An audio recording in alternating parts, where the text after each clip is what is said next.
One hand দিয়ে করে যাচ্ছে, এটা গেল। হ্যাঁ, মারো মারো, হ্যাঁ মারো, সোজা খেলবা, সোজা মারো, যেখানে যাবে সোজা মারবা, সোজা। আসসালামু আলাইকুম। বাংলাদেশের ব্যাটারদের একটা কমন সমস্যা নিয়ে আমরা আলোচনা করি, তা হচ্ছে লেগ সাইডে শটের রেঞ্জটা অনেক বেশি মাত্রায় কম, অনেক বেশি মাত্রায় কাভার কিংবা মিড অফ লং অফ ওই রিজনটা তো অনেক বেশি মাত্রায় কমফোর্টেবল। বাঁহাতি ব্যাটারদের ক্ষেত্রে এই সমস্যাটা অনেক বেশি প্রগাঢ়। আমরা বেশ কয়েকটা ওকেশনে দেখিয়েছি ইনকামিং বলে তারা হয়তো বা অফ সাইডে অ্যাক্রস গিয়ে আউট হচ্ছেন, এলবিডব্লিউ বা বোল্ডের ফাঁদে পড়ছেন। এই সামগ্রিক ব্যাপার নিয়ে কথা বলতে চাই এমন একজনের সঙ্গে, আমরা যে সময়টায় বেড়ে উঠেছি ক্রিকেট দেখতে দেখতে, সেই সময়টাতে অন সাইডে one of the strongest batter ever in Bangladesh, Junaid ইমরো সিদ্দিকী। আপনাদের অনেকের কাছে আকাঙ্ক্ষিত, অনেক কোয়েশ্চেন হয়তো আপনাদেরও জুনায়েদ ভাইয়ের কাছে আছে, বাট জুনায়েদ ভাই আজকে যে বিষয়টা নিয়ে আসলে আলোচনা করতে চাই তা হচ্ছে ব্যাটারদের অ্যাক্রস চলে যাওয়া এবং অন সাইডটা লক হয়ে যাওয়া। আপনি আপনার প্লেয়িং ক্যারিয়ারের সময়টাতে অন সাইডে অনেক বেশি মাত্রা স্ট্রং ছিলেন, pull shot, wristy flicks towards mid wicket আমাদের একদম চোখে লেগে আছে। আজকে শেখ জামাল ক্রিকেট একাডেমির বাচ্চারা এই জায়গাটা নিয়েই আপনার কাছে একটু দীক্ষা নিতে চায় যে অন সাইডে ওরা কীভাবে স্ট্রং হতে পারে। আসলে first of all thank you আমাকে এখানে ইনভাইট করার জন্য। আর সবচেয়ে ইম্পর্টেন্ট যে বিষয়টা হচ্ছে যে হেড পজিশনটা খুব ইম্পর্টেন্ট, কারণ যখন আমি আমার টাইমে আমি ম্যাক্সিমাম যেই ড্রিলগুলোই করতাম, আমি চেষ্টা করতাম আমার হেড পজিশনটা যেন স্টিল থাকে। যখন আমার হেড পজিশন স্টিল থাকবে, আমার পয়েন্ট অফ ভিউ কিন্তু আমি অত ক্লিয়ার দেখতে পাচ্ছি। কোনো কারণে আমি যদি ডানে অথবা বামে ফল ডাউন করি, তখনই কিন্তু আমরা অনেকে চিন্তা করি যে আমার পা অ্যাক্রস যাচ্ছে, পা কিন্তু আসলে পায়ের কারণে যাচ্ছে না, মাথার কারণে ডাইরেকশন ওদিকে যাচ্ছে। সাপোজ আমি কাউকে যদি পাঞ্চ করতে চাই এদিকে, আমি কিন্তু এভাবে মারতে পারবো না, আমাকে টুয়ার্ডস ওই ডাইরেকশনে যাওয়া লাগবে, হেড পজিশনটা ওখানেই যাওয়া লাগবে। আইদার আমি অফ স্টাম্পে খেলি, লেগ স্টাম্পে খেলি, যেটাই করি না কেন, এটা খুব ইম্পর্টেন্ট তোমাদের জন্য যে আমি প্র্যাকটিসটা যেটাই করব কোয়ালিটি করব, মেক শিওর করব যে প্রপার ওয়েতে করব। একটু ডেমনস্ট্রেশনকে আমরা দেখতে পারি যে আপনার ইম্পর্টেন্ট ওয়ার্কিং মেথডটা কেমন ছিল। সাপোজ দেখা যাচ্ছে আমাদের সময় ব্যাটিং স্ট্যান্সে কেউ একটু ওপেন দাঁড়ায়, এটা এক একজন ডিপেন্ড করে এক একজনের মানে ব্যাটিং স্ট্যান্সের উপরে। কিন্তু সবচেয়ে ইম্পর্টেন্ট হচ্ছে যে আমি খেলার সময় আমার পজিশনটা কেমন থাকছে। এখন কেউ এভাবেও দাঁড়াতে পারে, কেউ এভাবেও দাঁড়াতে পারে, কেউ এভাবেও দাঁড়াতে পারে। যেমন আমার ব্যাট লিফট ছিল একটু অকওয়ার্ড, কিন্তু আমি অ্যাডজাস্ট করে ফেলতাম। আমি যেমন আমার জন্য আরও মানে চ্যালেঞ্জিং হয়েছে, যেহেতু আমার ব্যাট লিফট এরকম ছিল, আমি খুব বেশি ফোকাস করতাম আমার হেড, আমার শোল্ডার।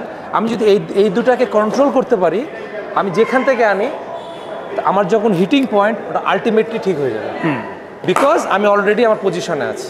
বুঝতে পারছো তো তোমরা? তো খুব ইম্পর্টেন্ট, আগে সব থেকে ইম্পর্টেন্ট হচ্ছে কি আগে নিজেকে বোঝা যে আসলে আমার প্রবলেমটা কী হচ্ছে। এটা খুব ইম্পর্টেন্ট যে একজন কোচ তোমাকে একটা ভালো ডাইরেকশন দিবে যে এটা করো সেটা করো, বাট মেক শিওর তোমাকে বুঝতে হবে যে আসলে আমার সমস্যাটা কোথাও হচ্ছে। আমার সৌভাগ্য হয়েছিল, আমি সাউথ আফ্রিকার সাথে যখন টেস্ট ম্যাচ খেলি, তখন আমি দেখতেছিলাম যে একটা ম্যাচের আগে জ্যাক ক্যালিসকে দেখছিলাম একটা প্র্যাকটিস ড্রিল করতে। ড্রিলটা হচ্ছে আমি যেহেতু লেফটি দেখাই, ও ওয়ান লেগের উপরে জাস্ট দাঁড়ায় কন্টিনিউয়াসলি, প্রথমে ওয়ান হ্যান্ড দিয়ে কেউ করতে, লাইক একটু ডেমনস্ট্রেট একটু দেখি ওয়ান হ্যান্ডে এবং সেই সঙ্গে জাস্ট ফ্রন্ট লেগের উপর দাঁড়িয়ে জুনায়েদ ভাই দেখাচ্ছেন যেটা জ্যাক ক্যালিস করতেন ওই সময়টাতে, জাস্ট ওয়ান হ্যান্ড দিয়ে করে যাচ্ছে, এটা গেল। হ্যাঁ, তারপর দেখায় যখন ওয়ান হ্যান্ড হয়ে যায়, যখন টু হ্যান্ড করতেছে, জাস্ট খেয়াল করি টু হ্যান্ডে ব্যালেন্স রেখে ব্যাপারটা বুঝাচ্ছি। ইম্পর্টেন্ট কি, আমরা অনেক সময় আমরা মনে করি যে অন ড্রাইভ খেলার ক্ষেত্রে অবশ্যই তো ব্যাক লেগে, তো কারণ আমি যখনই কোনো কিছু করতে যাব বোথ ব্যাক অ্যান্ড ফ্রন্ট লেগের ভূমিকা আছে। কিন্তু যখন তুমি অন ড্রাইভ খেলতে যাবা, তুমি খেয়াল করো কোনো কারণে যদি তোমার ব্যাক লেগ দেখা গেছে কোনো কারণে তোমার কন্ট্রোল নাই, তুমি তারপরেও যদি তোমার ফ্রন্ট লেগ বেস ভালো থাকে, তুমি অন ড্রাইভটা কিন্তু কন্ট্রোলের ভিতর করে ফেলতে পারবা। আর এই প্র্যাকটিসের রিজন এটাই হচ্ছে, যখন তুমি ওয়ান লেগে করছো, তোমার দেখো ব্যালেন্স কিন্তু চাইলেও এদিকে রাখতে পারবা না। দেখো তোমার কিন্তু এখানেই রাখতে হবে ব্যালেন্স। যখন তুমি এখানে রেখে এটা করছো, যখন এই ড্রিলটা করবে, এই ড্রিলটা প্রথমে করবা প্র্যাকটিসের আগে। যখন প্রথম হয় ইমব্যালেন্স হওয়া, পড়ে যেতে পারে, হতে পারে, ডাজন্ট ম্যাটার। যখন তুমি এই ব্যালেন্সটা পেয়ে যাবা, তখন তুমি যদি নর্মাল পজিশনে পড়তে থাকো, you feel much better.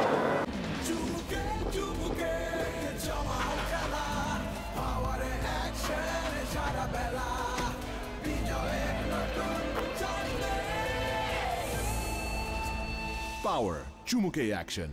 Maximum ক্ষেত্রে সামি ভাই যেটা হয় যে আমরা কোনো একটা জিনিস নিয়ে অতিরিক্ত চিন্তা করি, ওভার থিঙ্কিং। এই ওভার থিঙ্কিংটাই অনেক সময় আমাদের জন্য মানে চ্যালেঞ্জিং হয়ে যায়, যে আমি বল করছে, বোলার আসতেছে, বাট আমি এগুলোই ভাবতেছি।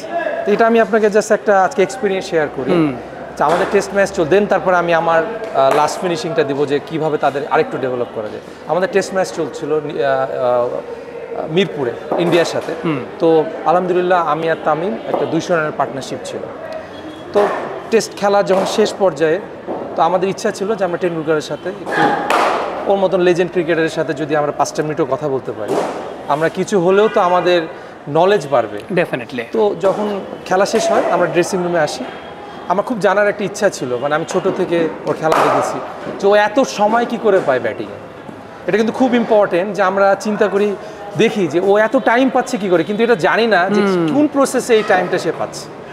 তখন সে বললো একটা কথা যে দেখো, তোমরা যখন ব্যাটিং স্ট্যান্সে যাও, ভালো করে জিনিসটা শোনো, এটা খুব ইম্পর্টেন্ট। তুমি এই পাশে চলে আসো, হ্যাঁ একজন এই পাশে আসো, হ্যাঁ ঠিক আছে। খুব ইম্পর্টেন্ট যখন আমরা ব্যাটিংয়ে দাঁড়াই, দেখো বোলার ওদিকে অলরেডি বলার ওখান থেকে রানিং শুরু করে দিয়েছে।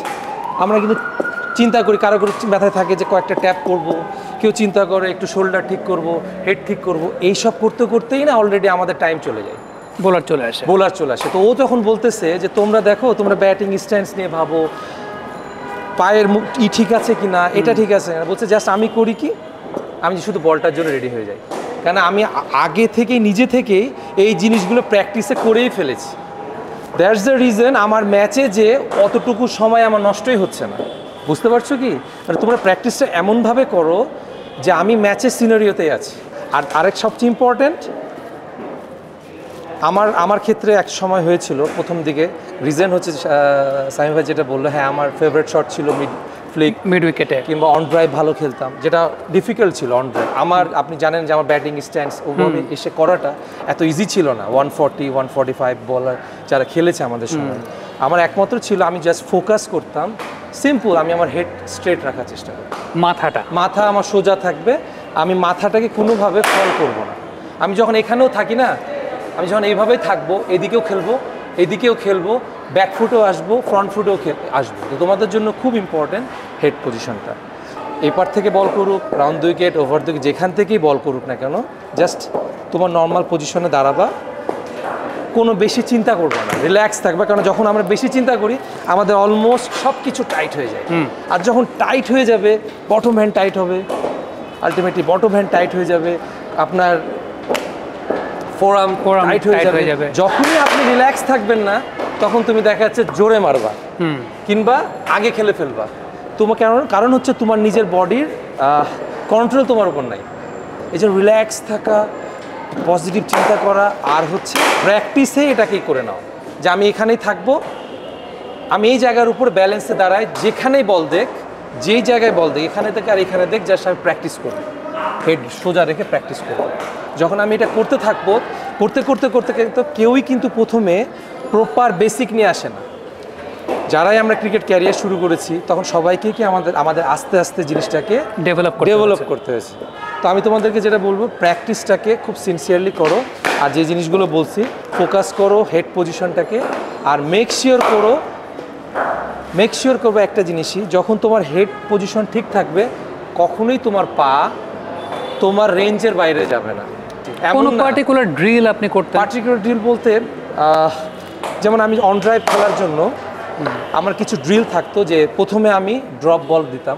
সাপোজ একটা ড্রপ বল দিচ্ছেন, একটু সাইডে সরে আসো, ড্রপ বল দিচ্ছেন, সোজা খেলছি, দেখেন আমার পজিশন কিন্তু এখানে আছে। তো ড্রপ বলে কিছু প্র্যাকটিস করছি।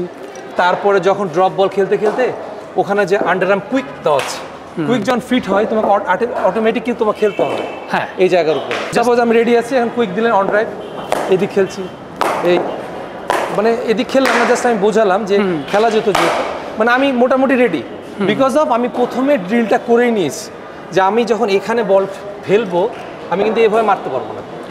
পারবো কি? সাপোজ তুমি আসো, আমি তোমাকে একটা জিনিস দেখাই।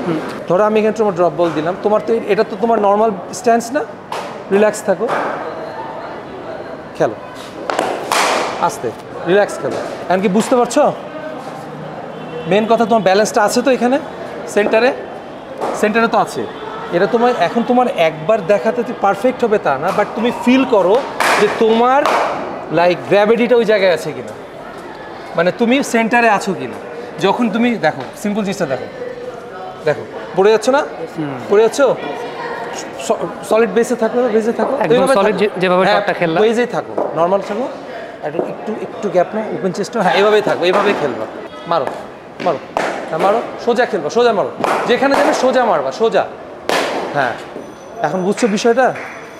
বিকজ অফ সামি ভাই যে জিনিসটা আমি করাচ্ছি, নর্মালি আমাদের যেটা হয় আমরা ইমব্যালেন্স হয়ে যাই। একমাত্র রিজন ইমব্যালেন্স হওয়ার কারণে আমাদের অ্যাক্রস পা যাচ্ছে, ইমব্যালেন্স হওয়ার জন্য। আপনি যখন আমার ব্যালেন্স থাকছে, ওর হয়তো বা ডাইরেকশনে যাচ্ছে না, হ্যাঁ যাবে যখন বেশি প্র্যাকটিস করে ডিল করবে, কিন্তু ও কিন্তু ভালো ব্যালেন্স আছে।